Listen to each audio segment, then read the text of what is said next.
Hello and welcome to Seminary Reacts. I'm the host, Amy, and today I am joined by Regina Shands Stolzfus, who is the professor of Peace, Justice, and Conflict Studies at Goshen College.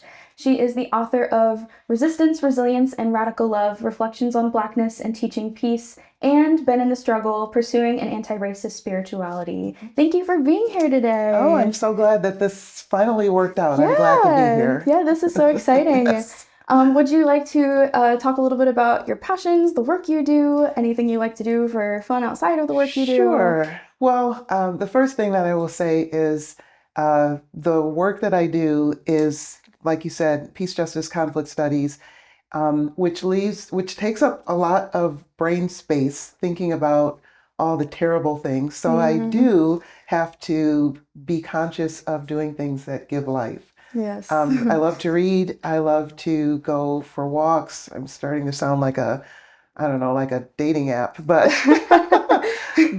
spending time in nature, spending time with friends, reading, crocheting. I Watching old movies is something that I've just started doing because I don't really have any interest in any of the newer movies that are coming out.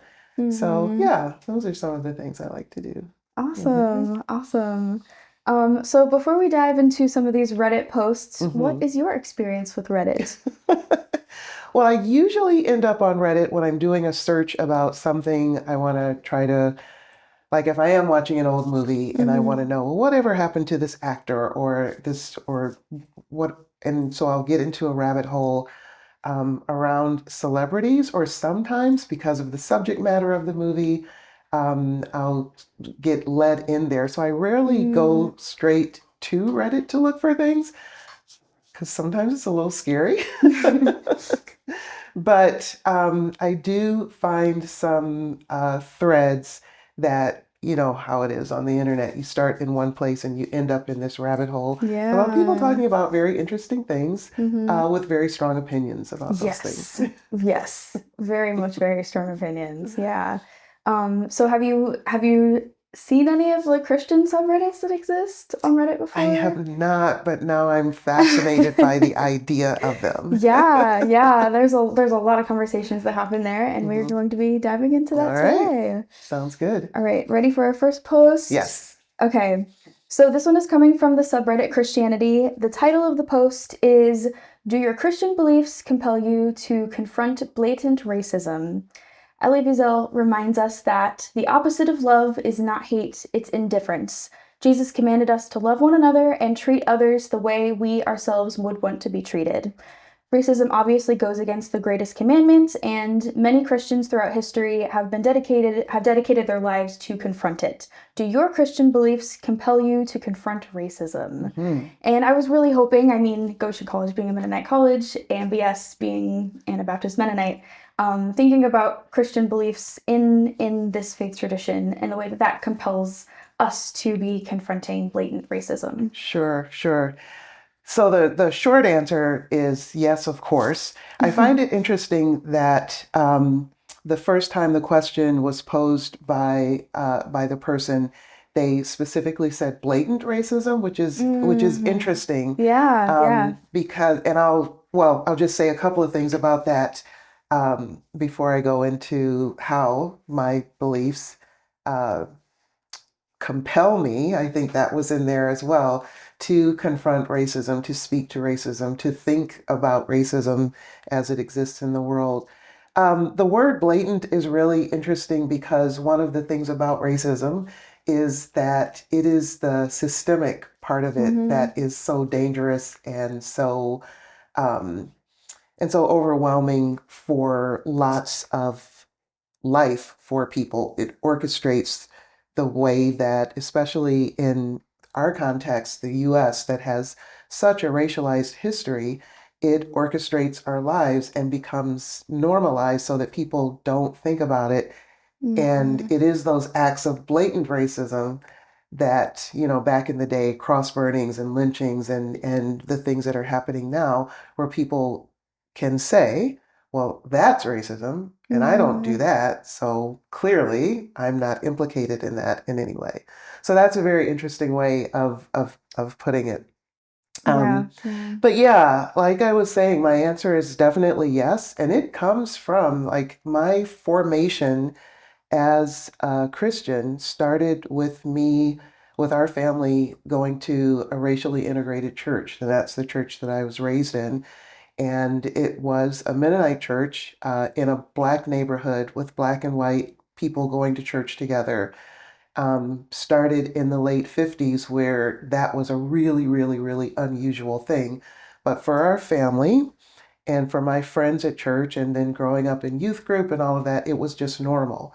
And so when I began to understand more about Christians and the church and race, it just, Mm-hmm. um, I understand, you know how you can understand something on one level, but at the same time, it's like, that's wild. And in our neighborhood and even in our denomination, Mennonite, now Mennonite Church USA, at that time, we weren't the only ones, but we were very unusual because Mm-hmm. Black people and white people just did not go to church together. Mm-hmm. But we did. And so, like I was saying, that was my formation, that we coexist together and we figure it out. We are in this larger context. Now, this is not the child Regina thinking these grand thoughts, of course, right? Um, but we figure it out as we go along, and we do speak to it. And so another distinction that I became aware of as I was an adult and as I moved into um, doing anti-racism work and anti-oppression work as part of the way that I exist in the world, learning more about the history of beliefs that told people that well, I think it was the judge in the Loving versus Virginia case that eventually ended the law against interracial marriage. But the judge in that case said something to the effect of, if God wanted people of different races to marry one another, he wouldn't have put them on different continents. And that was part of that was Wow. part of Yeah. his statement that is part of the record.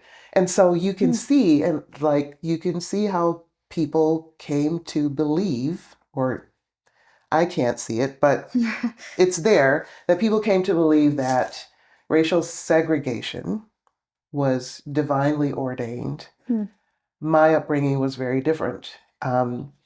And so I learned later on as an adult, and this was actually when I was doing my research for my dissertation, which was looking at Black churches, Black Mennonites, and Black Mennonite churches that came into being during a certain era.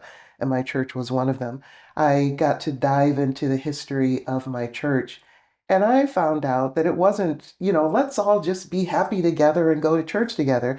There was a lot of compromise and negotiation and a little bit of conflict here and there. Like I think I mentioned that was a Mennonite church, but Mennonite wasn't in the name. That was one of the Mm. compromises that was made because there were people from that neighborhood that understood that if you put Mennonite on this church, people are going to be like, what is that? Right. Are Right. y'all Christian? I'm not going there.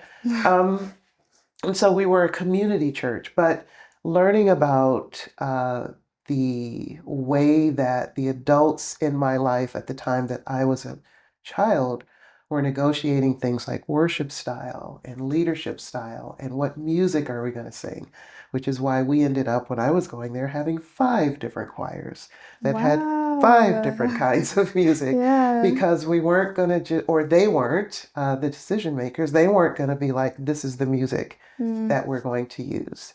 Um, so yeah, so that's part of the way that I was formed, and because of the work that I eventually went into, primarily looking at what racism is, how it's held together, and how we, especially people of faith, begin to dismantle it. From very early on, I was just steeped in the message that um, it sounds kind of trite to say it because people, I think, use the verse, there we are all one in Christ Jesus, to gloss over things. And I don't think that verse should be used to do that. But essentially, to me, it is saying we are one. We belong to one another. We are to care for one another. And we are especially to care for people who don't have anyone to stand up for them, the orphan, the widow, the stranger. And that stand-in is for all marginalized people. So yeah, the like I said, the answer is yes, but not just blatant racism, Yes. but the structured, institutionalized, invisibilized racism as well. Absolutely. And I mean, when I was doing some of the work to gather the questions and post for this episode, I saw a lot of people making posts about how Christianity was justifying racism, and I mean, people from like a lot of people, especially who aren't Christians, making critiques on Christianity and saying that, I mean, no, Christianity's propping it up. Yeah. And so, I mean, I really appreciated this person really wording it to say, like, almost kind of like, and I think it's really important to talk about the ways that people use Christianity to justify racism. But this person really kind of stood their ground and say, like, nope, this is confronting it. Absolutely. And wanting us to, I mean, talking about people throughout history who've used Christianity to confront it, which to me is, I mean, definitely more hopeful than a lot of the other things I was seeing, for sure. Yeah, yeah. Are you ready to move on to our next question here? Yes. So, this one is coming from the subreddit Am I the Ass? So that we don't have to bleep too much, I'm going to refer to that as Am I in the Wrong for the rest of this conversation. So the title is Am I in the Wrong for telling the parents of a crying baby in church to take their child outside? I posted this over on r/Christianity and got absolutely slaughtered over there. So you can probably guess where this is going. I'm not asking for validation or for people to take my side. I just want to see what neutrals think. I think this is talking about mutuals. Well, also neutrals, so considering like people on the, this is more like a secular subreddit. Yeah. So I wanted to see what neutrals think. So considering this subreddit is neutral, I've basically been made out by them as though I'm a disgusting human being, an awful piece of crap, and a terrible Christian. So I'll leave you to be the jury. So I was in church this Sunday morning as usual. A family comes in late and sits a little way opposite of me. During the section of the service where a passage from the Bible is read, a baby starts crying loudly. I can't hear what the reader is saying. I can see people turning their heads as they are obviously being disturbed, and I'm finding it hugely distracting. The parents are making little effort to quiet their baby. They're actually seated directly in front of a children's area full of toys and books, but they make no effort to use them. I go over and whisper, "Sorry, but could you take him outside? Because it's inappropriate for when it's supposed to be silent." It's important to note that this was the point in the service when we're supposed to quietly reflect on the reading. I go back to my seat, they talk amongst themselves for a bit, and I can't make it out. Then they walk out and don't come back. I never meant for them to leave. All I wanted for them was to shut their baby up so that the congregation wasn't disturbed or distracted by the loud crying. So, am I in the wrong? So my first answer is yes. The baby's not going to quietly reflect even if the baby is not crying, because the baby is just being a baby. But yeah, I think children and babies belong in worship. If families are going to church, if churches are a family, then children absolutely belong there. I totally feel for both of the actors in this story. The parents were probably mortified. If they were new to the congregation, they were probably wondering, should we go out? Where do we go? What do we do? Do they have to climb over people in the pew to go out? And so maybe they're sitting there frozen, like maybe the baby will magically stop crying. I just remember those moments. Fortunately, I think in every church I've been in, when I have 4 adult children, where I've had a child having either crying or having a meltdown, I felt okay with whatever choice that I would make. So I really feel sad for that family, and I'm not surprised that they left. Mm-hmm. On the other hand, I also, if people are expecting quiet and they can't focus on their, if they can't focus on what they're supposed to be doing, silently reflecting during that time, yes, it is a disturbance. And it says to me that that probably is a church where the norm is that children are not to be heard in the service, take them somewhere else. And so that makes me sad for them. And I guess there are churches that exist like that, Right. where you just don't, either you sit in the back and make a quick exit out if you need to, if your kid makes a noise. I know that those places exist, and it seems as though it would shape a culture of children who never learn how to be in church because they're never there. Mm-hmm. Or if they don't want to be there, they know that all they have to do is start acting up, and then they don't have to be there anymore. Right. And so later on, will they make the choice to be there? That's true. Yeah. That's true. Yeah. So yeah, I'm siding with the family, but I get, if that's the norm for that church, I get why that happened. It would be interesting to look to see what people were saying, because I don't think the person needed to be treated like whatever hyperbolic statement they made. But maybe that's what actually happened. Yeah. I mean, I know the people who, because I saw this on both the Christianity subreddit and on the Am I in the Wrong subreddit. And at least the people who are in the comments here who didn't actually witness this event themselves, like this person said, they got absolutely slaughtered on the Christianity subreddit. And the same thing happened here. Where people were, I mean, there were people who were also kind of saying like, oh yeah, I understand that would be something that's distracting, but ultimately like telling them to leave. And just the language of this person, I mean, specifically saying all I wanted for them was to shut their baby up so the congregation wasn't disturbed. So there definitely wasn't very much compassion for this family. Even to say, can I show you where the lobby is, and maybe you can spend a few minutes there and then come back in, but just say leave. Yeah. You're disturbing us. Your presence here is uncomfortable for us. Could you leave? Mm-hmm. And it is really interesting. I know the congregation where I grew up, I mean, over the course of me growing up, there were a lot of different ways they approached this. I know they had they called it the crying room, which was like a space in the back where you could hear the service, but it was supposed to be soundproof, so that they could be with their kids there. But there was a period of time too where the congregation would have one Sunday a month, and it was Family Sunday. And on all the other weeks, usually the kids would go to Sunday school.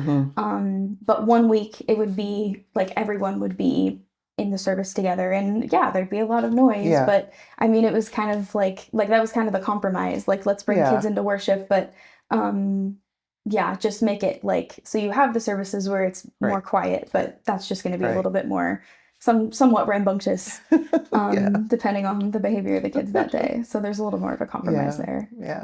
I wonder how many kids there were in that congregation. I wonder that too. And I think it's interesting. I think a lot about young people in the church in general, and I know, I mean, I'm very passionate about working with young adults, and so I know something I've noticed is that a lot of young adults didn't feel like they were accepted in their churches when they were growing up, and that's led to them kind of feeling kind of standoffish with the church now. Exactly. Yeah. And I think something like this might be a contributor to that. That could absolutely be, because it's well, there's nothing for me here, and carrying that message of they don't want me here, even if it's not something that is actually that they're actually thinking. Like that feeling of, oh, my presence, I have to be this way to be acceptable, and I'm not that way. So I guess this isn't the place for me. Right. That's really too bad. Right. Right. And I mean, I think like what you said earlier about like if kids are never there, then they don't really know how to worship. They Yeah. don't know how to be sitting in a Yeah. service because they're always I mean, they leave whenever they do Yeah. anything wrong at all. Just because the parents are worried about them being distracting or because people like this are telling them to leave and so that is really disappointing that they're not getting that experience. And I mean, I really love being a part of intergenerational Hmm. congregations where I mean there's this posture of like everyone is learning from everyone, Hmm. and a child's reflection or a child's form of worship is just as important as someone who's very Yes. seasoned in the church and has been Yes. there for a very, very long time and shares their wisdom that way. Yeah. Yeah. It makes me think of one of the things that I really appreciate about the congregation that I attend now. So, in most of the churches I've been involved with, there's been a dedicated children's time, whether it's every Sunday or periodically. And so that part of, you know, teaching children and everyone in the congregation that this is your space too, and we want to do something that is especially for you on your level. Mm-hmm. But in the congregation that I attend now, there's also something else that the congregation at large is educated about, and that is during children's time. Sometimes Mm-hmm. kids say things that are funny, Yeah. and Yeah. the instruction is don't laugh. Yeah. Don't laugh I've at I've heard kids. about this. Yeah. Yeah. Yeah. And that was the first time that I had been in a space, and I thought that is so wise, because that's another thing that can sort of like, oh, that's an ouch. I said something and everyone laughed at me. I'm never going to say anything again. Yeah. Yeah. Yeah, and so that's another way, and it's a very gentle way. It's a doable way, right? And sometimes people forget, Mm-hmm. and there's just a gentle reminder, not in the moment, but later on, that yeah, this is their space too, and they get Mm-hmm. to be here, and they get to be who they are while they are Yeah. here. And taken seriously Hmm. for what they're saying. Yeah. Hmm. Yeah. I really like that posture. Hmm. That's really great. Yeah.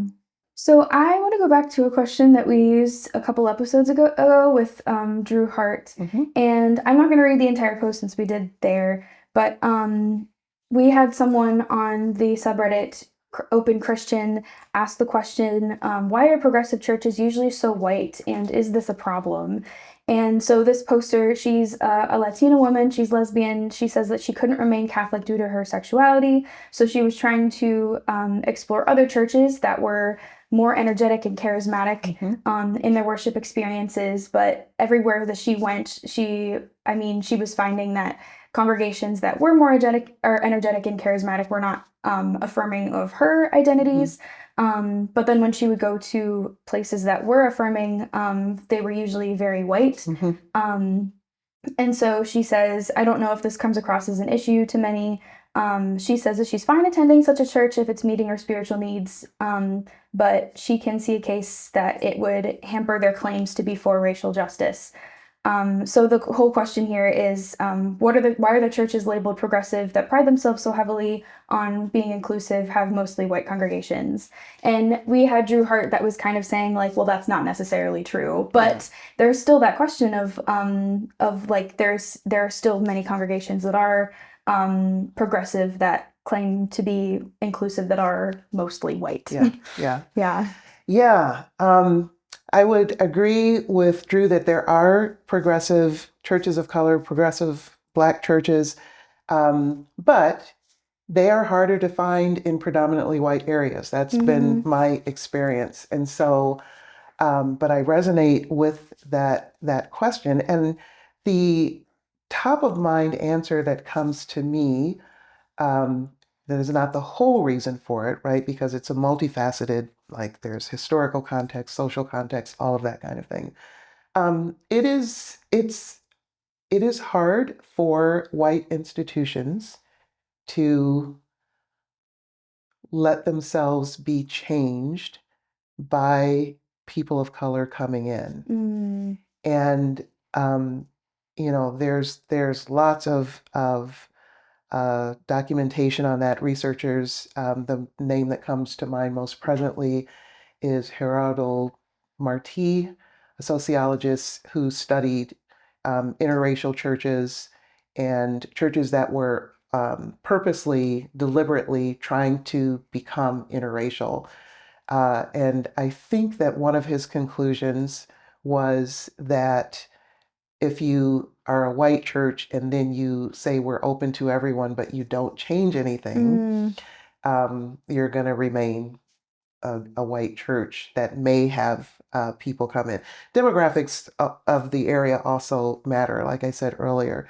But one of the things that he also said I think he did some research on really large mega churches and noticed the patterns. And one of the things that he noticed in his research was that for African Americans in particular, we would not stay in those spaces long if things didn't change. Yeah. And I couldn't cite the whole study clearly, but some of the things that I do remember coming up from the interviews that he did with people is for people who said that their Christian identity superseded everything else, and that was the most important to them. It was easier for them as people of color to stay in those spaces, and then this is me adding this is not me quoting the study, then maybe the church itself has the potential to not be a predominantly white church with that. But for the African Americans in the study, and this rings very true to my experience, being Black in this country is not an identity that I can just be like, oh, it doesn't matter. For lots of reasons. One, I love it. I don't want to be anything else. But also, this country is so historically steeped in paying attention to race and what it means and upholding for most of its history, all of its history, a racial hierarchy that everyone needs to sort of figure out where they're going to fit in. And for African Americans, who I would say have the least proximity to whiteness, it makes sense to me that Martí would come to that conclusion based on the research that he did. So I think that that's a big part of it. It's not all of it, certainly, but embedded in that research are things like leadership style and worship style and who gets to have a say in how the church is and what the church is. And I forget who this quote originates with, but you've probably heard it before. White supremacy is a hell of a drug. And even for institutions that don't want to be white supremacists, it's really hard to not be when we are steeped in that. Yeah, absolutely. And I know Drew talked a lot about I think I don't know if it was in relation to this question or a different question, but I mean he talked a lot about how people who are in these kind of congregations, he invited them to then really look at their congregations, look at where white supremacy was still existing there and be interrogating that. And he said, like, yeah, read all the books, do the studies, do that kind of thing, but you really gotta do a lot of self-reflection and really approach that with humility and being willing to say, oh, this is something that's really exclusive and really in line with white supremacy rather than being anti-racist in the way that like a lot of these churches are trying to position themselves as. Yeah. The institution has to be willing to do that hard look, and having done that hard look, be willing to change if necessary. And that's sometimes because there's always the threat, and this is with any institution, the threat that, oh, this is going to make people mad and they're going to leave. And maybe the people that get mad and leave are the ones that are financially holding this thing together, right? So. Yeah, absolutely. Well, I'm glad we brought that question up again. I think it's good to get a lot of perspectives on that because it is a very prominent topic. Yeah. Are you ready to move on to I our last am. question Yes. here? So, this one is coming from the subreddit True Off My Chest. So, this is a subreddit where lots of people are giving like confessions or just wanting to admit things that they feel Yeah. like they can't in real life, remaining anonymous behind Reddit. So, the title of this post is Feeling Burnt Out and Overwhelmed with Social Political Correctness. This may come across as a bit rambly, but I will do my best to keep it short and somewhat organized. As the title states, I am absolutely overwhelmed with social and political correctness. I feel as if I'm always out of the loop. Each and every day, there's a new story on how bad humans are being to each other or how corrupt this country is. It's a good thing that crappy companies and people are being exposed, but it's a lot all of the time. I'm just trying to create a safe space within me and keep myself from crashing and burning. And it can be a challenge to stay on top of which pronouns to be using or what crappy company or person we're canceling today. I almost feel guilty for having a good day or liking things because it's always problematic or something. And truthfully, I don't always take the time to research every product I buy or consume. I should, but it does get to be overwhelming at times. Everyone wants to talk about the bad stuff, and sometimes I want to hear something good or wholesome. I even feel guilty saying that. I don't know, y'all. It's a lot to keep up with. I am trying to be someone that's aware of things politically, and I'm afraid to say anything because I don't wish to argue with anyone. There's so much information to, like, how do I decide what's right and wrong? Why do I have to decide? Do I have to change the world? I'm sorry if this is rambly or whiny. It's been bottling up for a while, and I just need to get it out. Yeah. Okay. So I get the sentiment. And again, word choice is so interesting because that person starts off naming it as political correctness, which is Yeah, I found it kind interesting of a too. problematic term, right? Right. Because then they go on to talk about things that I resonate with. Absolutely, right? As Mhm.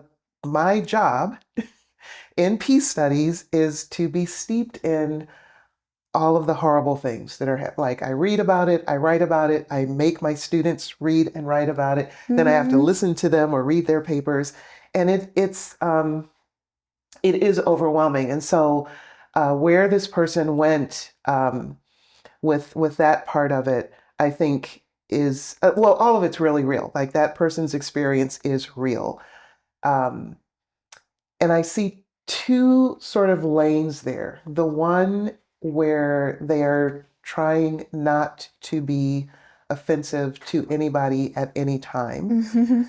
using the right pronouns, that sort of thing. Mhm. I think for me, I think that one of the things is we're human.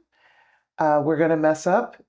The intent is there, the intent matters, but when we mess up, we apologize and move on, Mhm. right? And so to wrap ourselves up in a tizzy where we can't even say anything makes it more awkward and makes it more hard. And I think that sort of recognizing we are fallible beings and we're going to make mistakes and I'm going to mispronounce someone's name, or I'm not going to use the correct pronouns, or I'm not going to know whether or not I should ask. And when I need to um, make myself ready to make it right when I mess up. Mhm. And that's embarrassing and that's hard, but the more you do it, the easier it gets. So that's one piece of it. The other piece, I think, where they went with the rest of the letter, um, I think about that a lot. I think about that a lot, and it actually has changed my teaching in the last um, 10 years or so because I was thinking about it a lot. I was seeing the way that my students react to this, to sort of living in a world where we instantly have all the information about all the terribleness all the time, Mhm. and then studying it at the same time. And my question for me and for my students became, how do I make this more possible to get through? Because in my teaching, where I want to go is I want to help all of us be on a journey where we're able to do exactly what that person is saying. It's too much, right? Which means we can't do it all the time. Right. I can't Right. read about genocide and slavery and sexual assault all the time. I have to read about it and think about it a lot, and I want to, because I want to be a person who is equipped to think about how do we turn the tide on some of those things. And it's really hard to think about that when we're mired in so much of it right now. But if we're going to study this stuff, it has to be for a reason. And for me, the reason is so that we can come up with better ways of being. So we have to be able to get through the semester. Right. We have to read the books. Right. And so the things that I've started doing more in my classes are making space for how do we make it possible to bear witness to these things and continue to show up.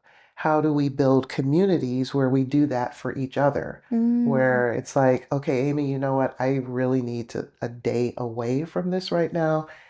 Can you pick up the slack for me if we're in community together? Or for communities to even know that there's going to be an ebb and a flow, and part of our work is to also take care of each other, right? To make sure that people are eating, to make sure that people are having fun, to make sure that there are life-giving places while we are dealing with death dealing realities. So yeah, and so doing more mindfulness practices, doing more silly things, doing more exploration of what does it mean for us to do this work and stay human with each other and not become the thing that we're working against, not become so overwhelmed and so irritable and so tired that all we have energy to do is to fight with each other. And that takes work. It doesn't happen without us paying attention to it, and figuring out what's gonna like I do breathing exercises, I meditate. That's not gonna work for everyone, right?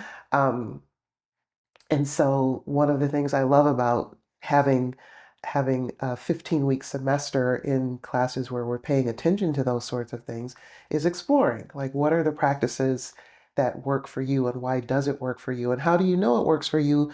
How do you know something doesn't work for you if you haven't tried it? And so making space for that. And a few years ago, in one of the classes where we did that, students took turns being in leadership for the kinds of things that we were going to try.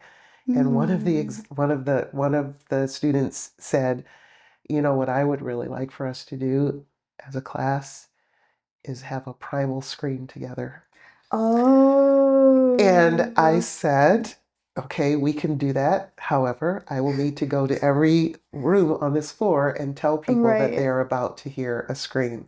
I think it was winter, and so we weren't going to like put our coats on and go outside and do it, although that would have been an alternative. And so I did. I just went around and said, you're going to hear, I think there were maybe 15 of us. You're going to hear some screaming. It's going to be quick. We are fine. We are doing a primal scream. That's all you need to know. And it's, for me, it just felt so freeing that the students said, this is what I want to do. And I was like, yes, we're going to do that, but let me make sure that people don't get scared while we're doing it. Let's not traumatize everybody else in the building while we're doing this. And to be able to explore that and other things. Like there was plenty of people who wanted to do just moment of silence and other things. I think this was a different class, but there was, and I don't even remember what the reason was, and I don't think we were opening class up, but I think this person was um, in drama, and one of the things that they often do, I understand, is to position yourself to gain a new perspective of the space that you are in. And so their suggestion was, can we all lay on the floor? Oh. and have this Huh. conversation. Yeah. Yeah. And we did, you check in, and if it's not physically possible for someone or they don't want to do it, there's, people can opt out. And I remember thinking, this is weird, but we're going to do it. And we did it. And I can't explain to you why it worked, but Mm-hmm. it did. Yeah. And so we Yeah. laid on the floor and we looked on the ceiling and we had this conversation about whatever it was we were talking about. But it's the being deliberate about communities helping each other do that. And so I hope for this person that they have people like flesh and blood people in their real life. Mm-hmm. I think it's good that they put that out to the internet to get responses, and I hope that the responses were helpful. But to keep questioning that and keep looking for ways to interrupt the constant onslaught of bad, bad, bad, bad, bad, because it's not going to go away. It's there. We can't ignore it. But I think that we are more in danger of ignoring it if we just don't have any respite from it at all. Right. And so we as Right. communities really, really need to support that. And I think that in activist communities, especially when things are really dire, when there's a lot happening and there needs to be, boots on the ground and bodies in the street and all of that, I think that the tendency for activist communities is to say, if you're not all in, then you're not really doing anything. And we really need to switch that narrative up Hmm. because that is the quick road to burnout. And I don't want to have anything to do with this at all anymore. And that ultimately doesn't serve us or humanity or the planet. If Right. we just have the option to, it's either all in or check out. Seems like checking out is the thing that is going to keep me sane. Mm-hmm. Yeah. Mm-hmm. Well, first of all, I want to say I'm definitely a floor person. That has been Yeah. one of my coping Okay. strategies over the years is like, I mean, especially when I was in college, like there was a period of time where it was like when I got stressed enough, I would just like, okay, I'm sitting on the floor now. Okay. And Okay. for some reason that was really helpful. So I just wanted to mention that. Yeah. But also I think like it is just very telling in this story, just like this person really seems like they're trying to figure it out by Yeah. themselves because they are the ones consuming all of the news stories. They are the ones um, really putting the pressure on themselves to make sure that they're doing everything correctly. And like they've talked a lot about trying to do research on every single thing they're Yeah. buying and everything. And like they're really trying to do this all by themselves. It Hmm. seems like they're not talking about like a community that they're a Yeah. part of. And so I really like I agree that I think this person would benefit from being part of a community that share these values and Hmm. I mean getting in touch with resources and other people who are also feeling exhausted by this work and so Yeah. they're able to kind of have some respite together Yeah. for sure. And it's as you were talking, it made me think it's so communities need to be looking for people to because we don't know what this person's situation is, but Mm-hmm. it seems clear, like you were saying, that they don't have a community and maybe don't know how to find that. And so, Right. what are different communities doing to say, hey, we're here. If you're interested in thinking about these things, talking about these things, trying to figure out how to move through the world in ethical ways, but it's hard. Here's a group of people. Like, Mm-hmm. we we do tend to be very insular in our Yeah. communities. Yeah. And so that's also a word for communities to be looking for and inviting in people. Mm-hmm. Yeah. And I think like this sentence at the end, do I have to change the world? Is like they really feel that pressure all on themselves. So Yeah. finding that community would Yeah. just be so valuable because it's not all on them. Right. Right. I mean, of course, like they want to be a part of doing the work, and that's great. Hmm. But the fact that they're really putting it on themselves Yeah. to they're the ones responsible. If the world doesn't change, then it's on them. Yeah. That's Exactly. a lot of pressure. Hmm. Yeah. Yeah. Any other thoughts you have about this post before we close out? No, I do hope that that person finds their community. If you're Yeah. listening, yeah. Yeah, for sure. Yeah. So from what we looked at, these different posts from Reddit, are there any reflections you have about the questions, about Reddit, about the people who are posting? Yeah, I really do like going back to one of the first things that we were saying in this conversation. I do like that we have the opportunity to put questions like that out in the world because even though we're so connected digitally, I think that in all of the questions, there's an aspect of, I don't know where to go with this, or I don't have Mm, people to go to with this. Or even if they do have, I think a lot of that, a lot of those kinds of questions come up because people are like, it feels safer for me right. to ask Right. this here than Mm-hmm. for, so I'm glad that that exists, but I also think that it provides a wealth of important topics for people outside of that to talk about, like we have Mm-hmm. here, just Yeah. widening the perspective. It's always so helpful to not make um, binary assumptions, like Right. it's either this or it's that. Right. There's a lot of stuff in between there. Mm-hmm. There's a lot more to the story than this is right and this is wrong.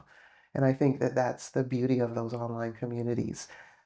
It's also the danger of them, right? Right. Right. Right. And I will say, like, Reddit's one of those social media platforms that I feel like does do a better job of nuancing sometimes. Yeah. Sometimes. I didn't read a lot of comments today, but a lot of the time there will be, like, I mean, like with the question about the kids in church and Hmm. crying and everything, like there would be comments, some kind of saying like, yeah, like you want to be respectful and like I understand that this is the way you're feeling distracted because of a kid crying, but also you need to be respectful and have more compassion. Right. So kind of like walking that line of like, okay, there can be two truths at once. Like, Hmm.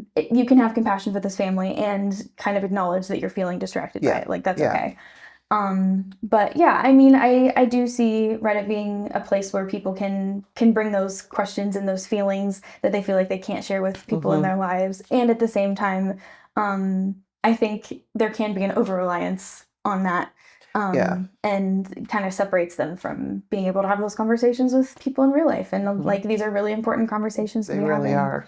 Yeah, yeah. Well, thank you so much for being here today and for responding to these posts and Sure. questions and stories. Thank Yeah. you. This was a lot of fun. Yeah. And thank you for watching or listening. If you enjoyed this, please leave a like or leave a positive review. If you have any themes you would like us to focus on, questions or stories for us to respond to, please leave that in a comment. You can always find Seminary Reacts on YouTube, Spotify, and Apple Podcasts. We will see you next time. Bye.